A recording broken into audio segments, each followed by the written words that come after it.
కంచగచ్చిబౌలి భూముల వ్యవహారంలో తెలంగాణలో రాజకీయ మంటలు రేపుతోంది. కంచగచ్చిబౌలి భూముల వ్యవహారం వెనుక ఉన్నది ఎవరు?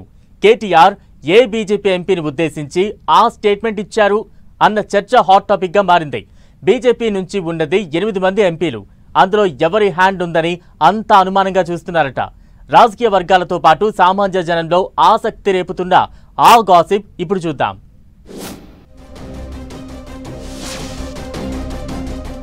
తెలంగాణలో కంచగచ్చిబౌలి భూముల వ్యవహారం రోజుకో మలుపు తిరుగుతోంది. ప్రస్తుతం టీజీఐఐసీ ఆధీనంలో ఉన్నట్టుగా చెబుతున్న 400 ఎకరాల భూమిని గ్యారంటీగా పెట్టి ఐసీఐసీఐ బ్యాంక్ నుంచి ప్రభుత్వం గతేడాది 10,000 కోట్ల రుణం తీసుకుంది. అయితే 30,000 కోట్లకు పైగా విలువ చేసే ఈ భూములను సెక్యూరిటీగా పెట్టి కేవలం 10,000 కోట్ల రుణం తీసుకోవడంపై ప్రభుత్వం పునరాలోచనలో పడిందట. వీటి వేలం ద్వారా దాదాపు 30,000 కోట్ల వరకు ఆదాయం సమకూరే అవకాశముండటంతో అభివృద్ధి పనులు ప్రారంభించింది.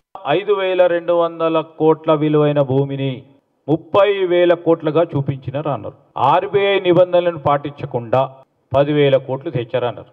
ఈరోజు తీసుకొచ్చినప్పుడు సెబీ నిబంధనలకు అనుగుణంగా బాండ్స్ రేస్ చేయటం, ఈ బాండ్స్ సంబంధించి ప్రభుత్వం నుంచి ఆర్బీఐకి అనుకూలంగా డైరెక్ట్ డెబిట్ ఆదేశాన్ని కూడా ఆర్బీఐ ఇచ్చింది. ఇక్కడే మ్యాటర్ సీరియస్ టర్న్ తీసుకుంది. భూ యాజమాన్య హక్కుల విషయంలో హెచ్సీయూకు తెలంగాణ ప్రభుత్వానికి మధ్య వివాదం చినికి గాలివానగా మారి సుప్రీంకోర్టు దాకా వెళ్లింది. ఇదో పెద్ద స్కామ్ అంటూ కేటీఆర్ పేల్చిన పొలిటికల్ ల్యాండ్ మైన్ మరింత దుమారం రేపుతోంది.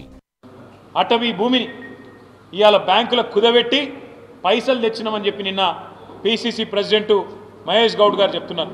స్వయంగా పీసీసీ అధ్యక్షుడే చెప్తుంటే కుదబెట్టినామని ఏం లేదని చెప్పి ఇంకో మంత్రి గారు మాట్లాడుతూ ఉన్నాడు.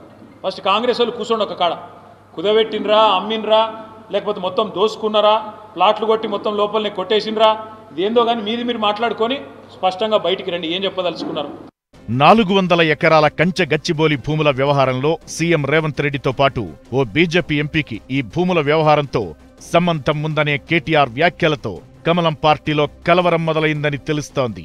బీజేపీలో మొత్తం 8 మంది ఎంపీలు ఉండగా అందులో 2 కేంద్ర మంత్రులుగా ఉన్నారు.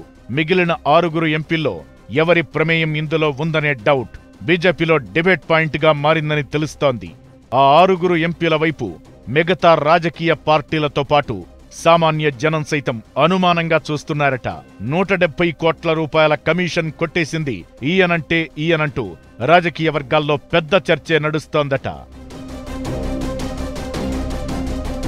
బీఆర్ఎస్ వర్కింగ్ ప్రెసిడెంట్ కేటీఆర్ సంచలన ఆరోపణలతో బీజేపీ ఎంపీలు తెగ ఇబ్బంది పడిపోతున్నారట. ఆ బీజేపీ ఎంపీ ఎవరో చెబితే బాగుండేదని సస్పెన్స్ తో జనమంతా తమను అనుమానంగా చూస్తున్నారని వాపోతున్నారట బీజేపీ ఎంపీలు. ఎంకిపెళ్లి సుబ్బిచావుకొచ్చిందని సదరు ఎంపీలు మాట్లాడుకుంటున్నట్లు టాక్. కేటీఆర్ ఆ ఎంపీ పేరు బయటపెట్టే వరకు నిందను అందరూ మోయాల్సిందేనా అని ఒకరినొకరు ప్రశ్నించుకుంటున్నారట.